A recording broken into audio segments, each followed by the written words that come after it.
That's enough. We can keep on talking for that. Let's go to the next one.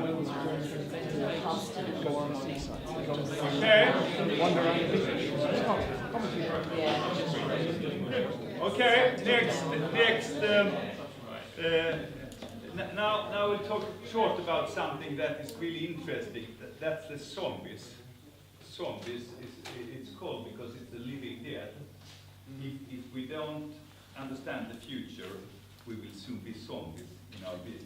We will be living dead because we won't have any business because we don't understand what's happening. And that will happen a lot in Europe. A lot of corporations will go bankrupt because of the fast changes. They will be too slow to act. So we call it zombies. So if you remember some of those zombies and act on that, you can have a great success in a lot of different markets. For example, CD, DVDs, blue paperbacks, and printed media will disappear almost. TV programs with fixed programming will also disappear, and because of the new control and the new technology on internet, piracy will not be a problem because they will track you immediately. So labor market, a lot of jobs will be automated because of the demand for exact diagnosis or exact decisions just now will be so high, so a doctor or a professional will not be able to answer. And in this new world of automated decisions, there will be a lot of problems because the machines will make decisions for us in the production, for doctors, for lawyers, for teachers. The role of the teacher will probably change dramatically. Bank employees will be no bank employees. The cleaning of the house will be automated, so you don't need cleaners. Librarians, cashiers, such areas of jobs will not be needed at all at the same rate as we have today. How can you use that knowledge? So graduation will lose meaning not lose meaning in the sense that it has a value, but you will have to update your education in very short time. In 5 years, an engineer will be you can't use your education anymore. So you will be forced to learn for life in different ways. How can you use that? The teaching and the area of schooling will be very interesting if you have an area of helping people on with different areas of this. Can I ask you a question? When everything's going towards the automation, will there be some companies that keep the personal customer service element, and they will flourish? Because they will flourish. Yeah, that's exactly. The personal service time will cost you. Touching you will cost. Speaking to you will be very valuable because of that's what people want the most. Time with each other. Exactly. So that's a trend. So closing time will vanish completely. That everything will be open 24 hours. You will in the center of the cities, the shops will close and be more like showrooms, and you can order on internet. Or everybody wants to have delivery today. So if you have a system of logistics where you can deliver daily in a city, for example, some product, that would be a good idea.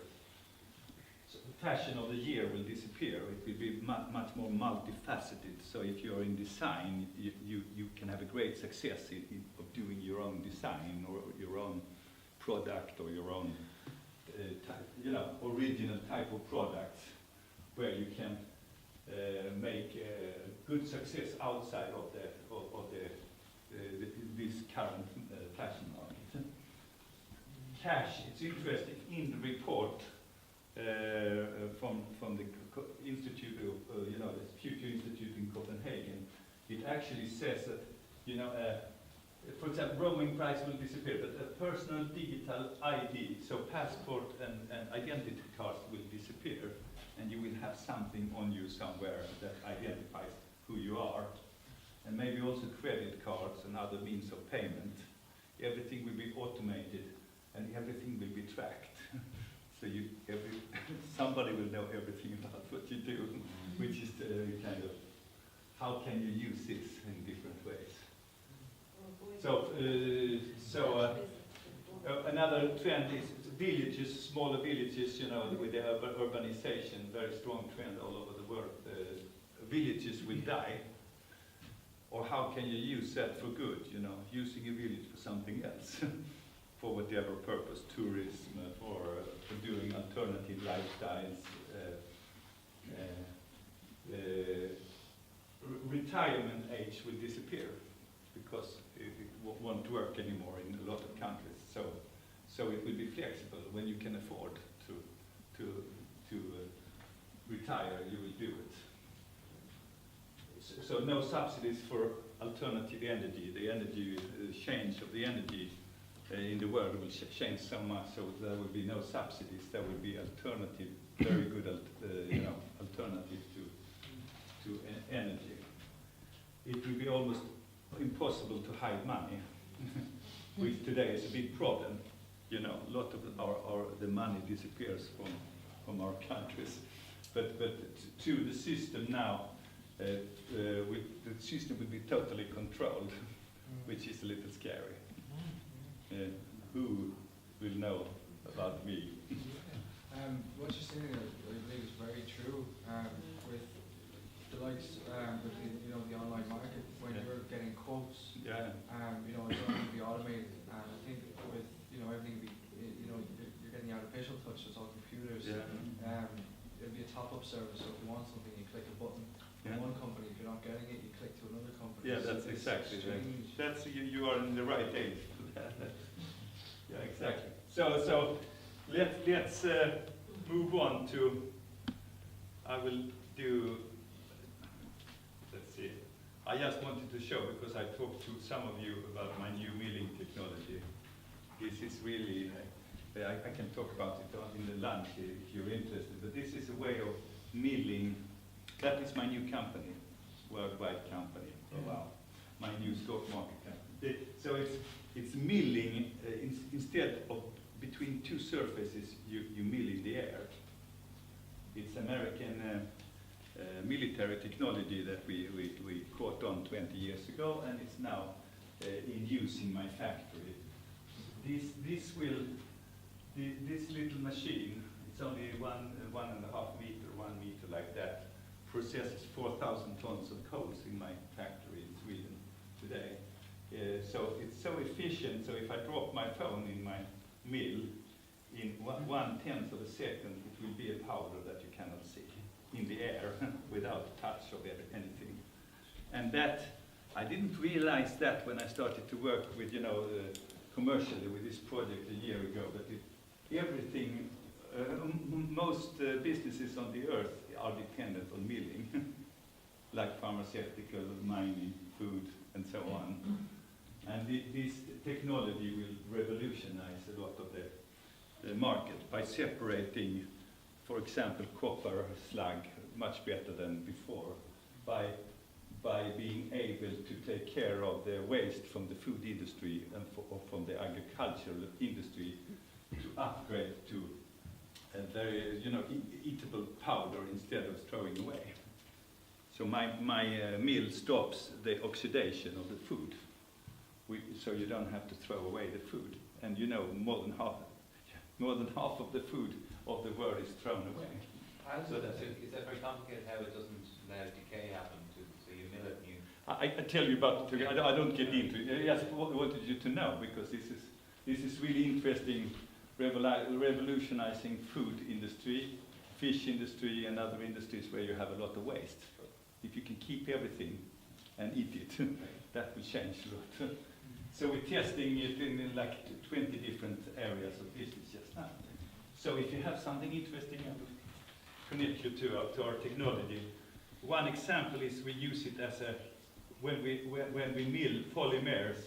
This is in Belize just now. We're testing a process of doing a fertilizer. So this is a normal earth. This is without our fertilizer. where we make the particles much smaller, so it will keep the nutrition and it will keep the water in the earth. Wow. So you get a carrot 4 times bigger. So you don't have to have more fields, so you have to have better quality on the fertilizer. I will not get into this, except I will show you on lunchtime one product that we were the only one in the earth that can produce.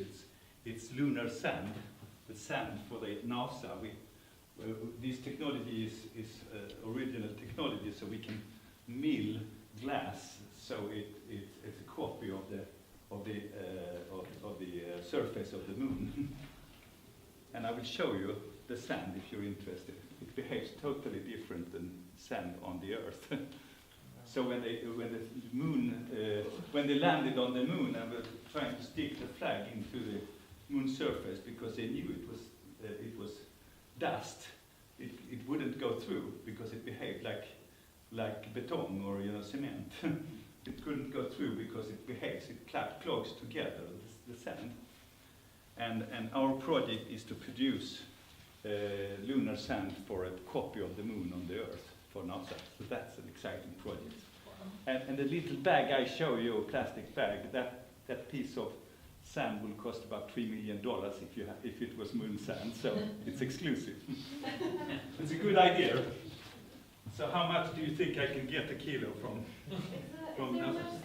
Your website, yeah. Yeah, I will give you the website later on. So I will just mention. I will mention the transformation. How much time do I have now? So I will mention the one thing that is part of what we have been discussing today is a transformation, real big changes, and I give you two fast examples, like Hilti, the one they deliver drills and tools. They were in panic a few years ago when they realized that the Chinese could produce the same machines for the half price.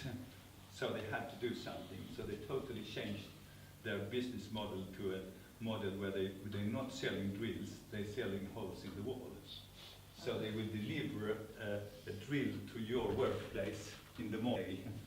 And if something happens to the drill, we just come with a new drill. So you don't own, you just rent the things from Hilti today. And they're much more profitable, they're growing, and they've totally changed their business model because they needed to survive. That's an example. Volvo is another example that I think I mentioned maybe yesterday. They're not selling trucks anymore. The majority of the turnaround is selling problem-free truck driving per month. So you will not own the Volvo truck. You will just rent it. And if something happens anywhere in Europe, they will deliver a new truck. So it's a transportation we pay for. And that's so valuable for the customer, so Volvo is much more profitable today. Because it solves the problem for the customer. Problem-free on the area where I don't have focus. How can you transform part of your business to change from a product to service, or package something, or add service to your product? So let's see. I will talk. I have too much to say and too short time. So my ending would be a candle loses nothing of its light by lighting another candle. So me and my wife have been working with social entrepreneurship for a long time. In Gothenburg, we work with the homeless now for 15 years, and to take away the homelessness where they don't have anywhere to sleep in the night. We opened a homeless cafe, therapy for the drug addicts and alcoholics, and we help a few hundred people off the streets, which is very rewarding. Like an entrepreneur, you want results, and this is from 10 years on the streets to a family and marriage and a little dog. Yeah. It's very self-rewarding, and we've done this now in Rwanda. We can talk about that over lunch, but to to give away some of your talent, some of the things as an entrepreneur is very rewarding and will give you a meaning of what an entrepreneur is. So we give a certain time, part of our time and our money to help other people to survive or people to change their lives, because transforming lives is a key to living, Yeah. So like I said yesterday, we're not one of, you're not one of thousands, you're original, and I hope you learned something these days. You can always contact me in Gothenburg. I have cards and you have my email, so you can walk on water. And like I said yesterday, you can reach your goals. You have to pay a little price, maybe, but you have to know what you want. Thank you.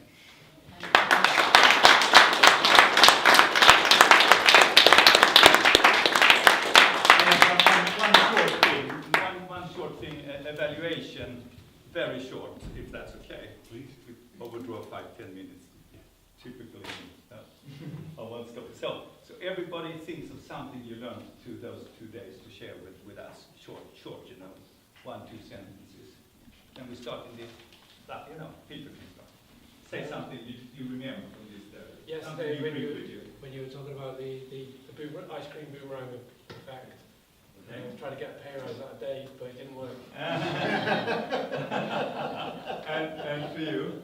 Well, I haven't sat in on most of it, so it's been very, but what I've heard has been very enlightening, so very good. Yeah. Obstacles, sorry. That's all. So yeah, we just take a bit. Okay. For you. I think if it was possible, how would you do it? That phrase. Okay. The spaghetti exercise, I've done it twice and I've done the same mistake twice. I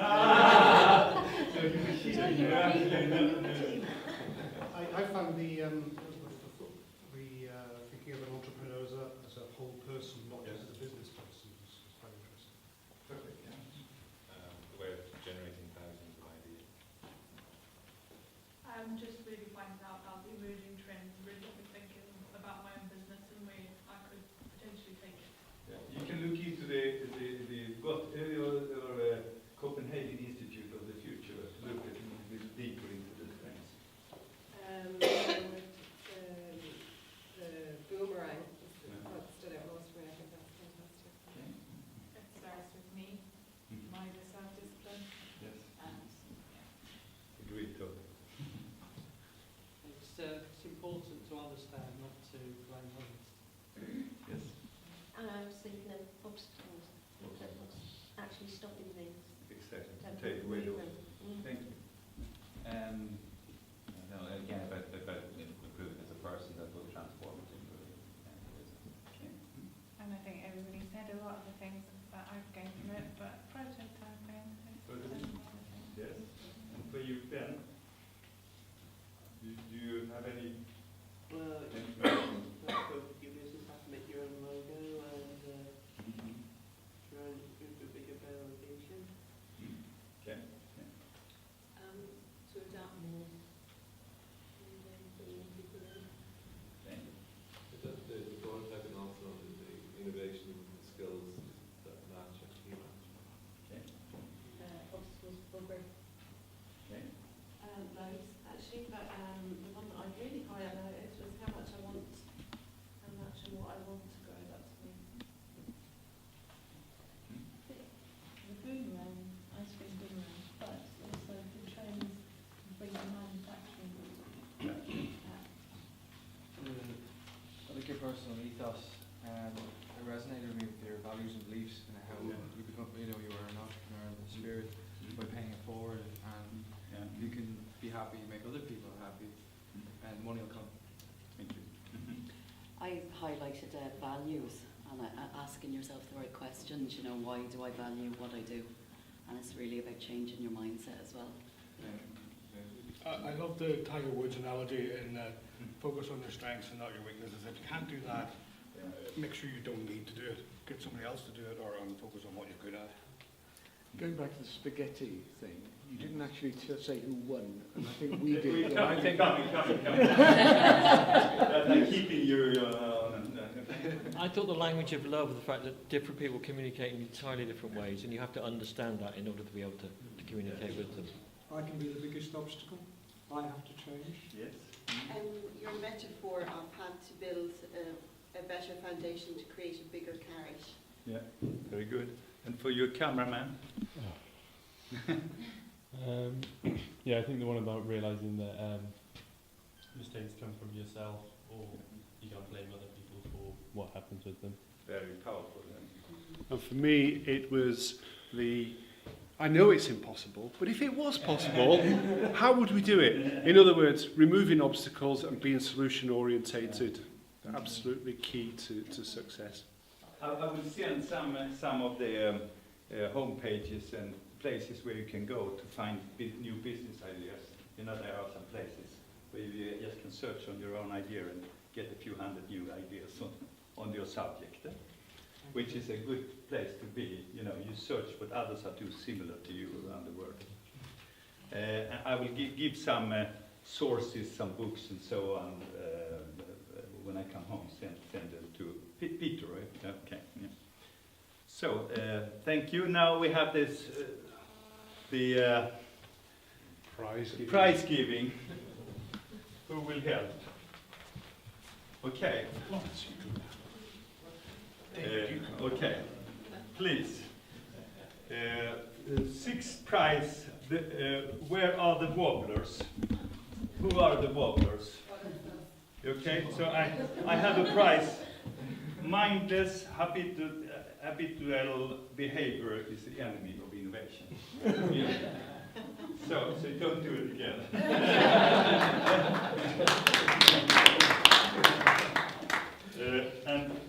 And next group called, that was 1 centimeter, and Hope Titanic. Who is that?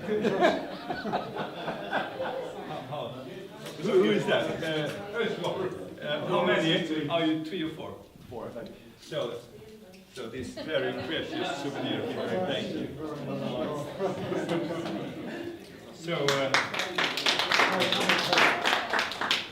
So the next group called Leaning. Leaning, please, one of you come up. Let's see the marshmallow.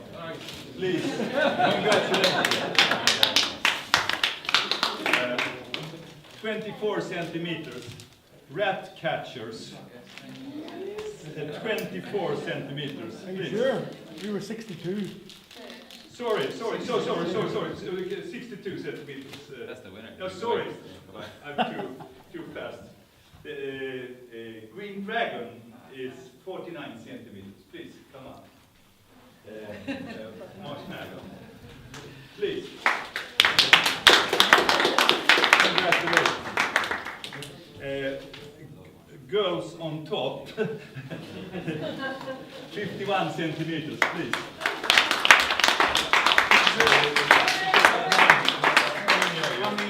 There's 4, wasn't there?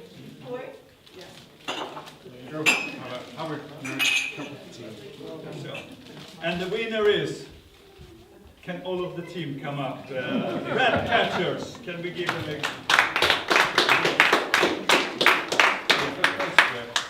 Please. 62 centimeters. We'd like to point out, as ever competitive, that Adam's still standing. So you can all find the marshmallow challenge, so you can do it on your own. It's on the internet. Everything is there with the video and everything. So it's a real good thing, you know, to use as an icebreaker. Yes. Please. Wow. What a great couple of days, I think, really. I'd like to ask Lawrence Holt just to stand up and say a couple of words of thanks to all, because you were instrumental in helping this to happen. And I'll just, Lawrence, if you'd stand up, I know that we introduced you to everybody here. You know, I know you've been involved throughout the past couple of days.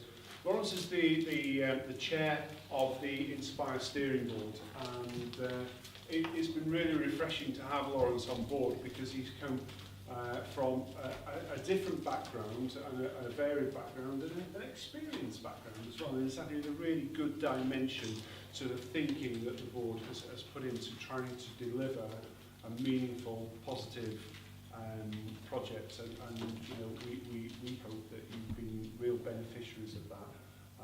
And the past couple of days particularly. So, Lawrence, if you could say a few kind words. You know, it's genuine from all of us, isn't it? I think we really appreciated Ola's input. And it's not just been good teaching and inspirational, but the actual practical outworking of it, whether it's his milling business or whatever.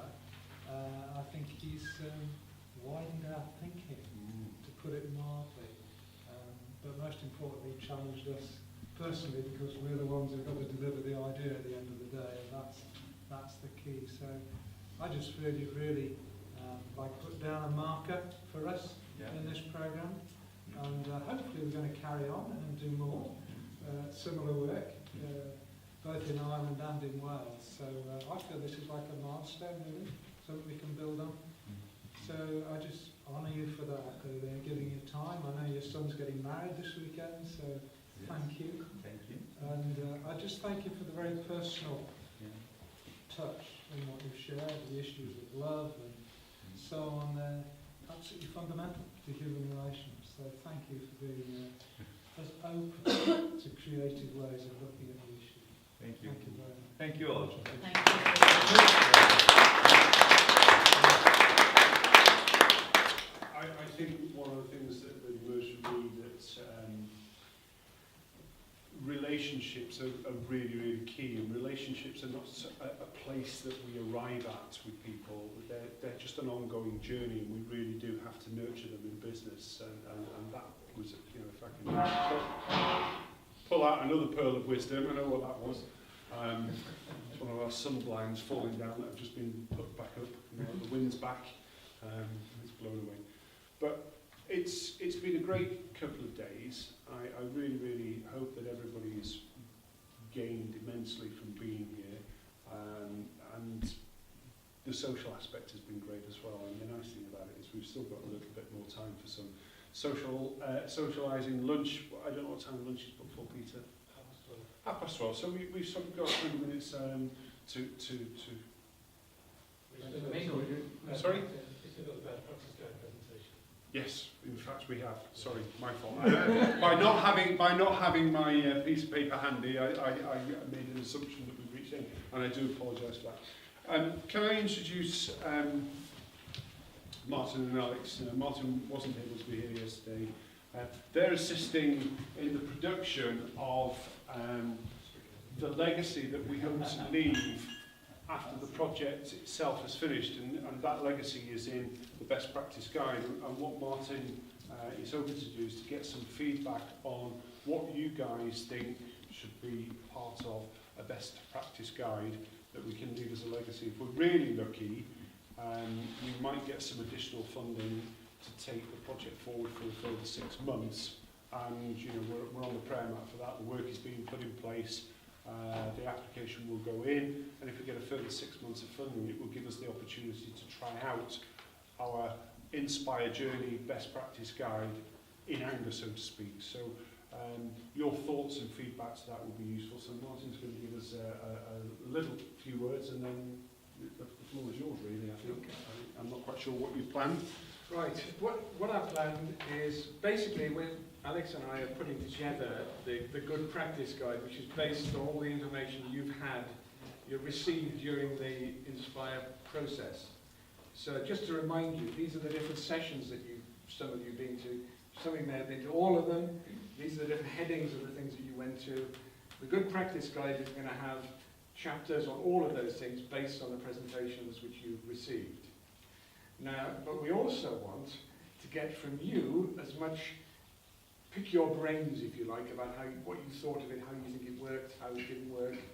So I've got 3 simple questions for you to fill in on these bits of paper. These are the questions. I want you to think If you want to hand these out to all the participants.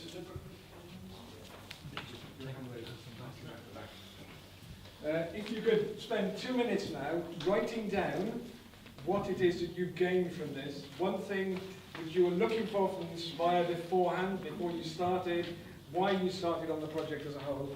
There's some more here. One thing you particularly took from Inspire, you talked a bit about what you got from Ola yesterday, today. What have you taken from the Inspire process? And then finally, could you write down one thing which you were expecting and you didn't get, or you think you ought to have had and didn't do? And we'll collect the papers in afterwards, and that will form another chapter of the guide, telling you what we got. So if you 2 minutes, and then we'll discuss it.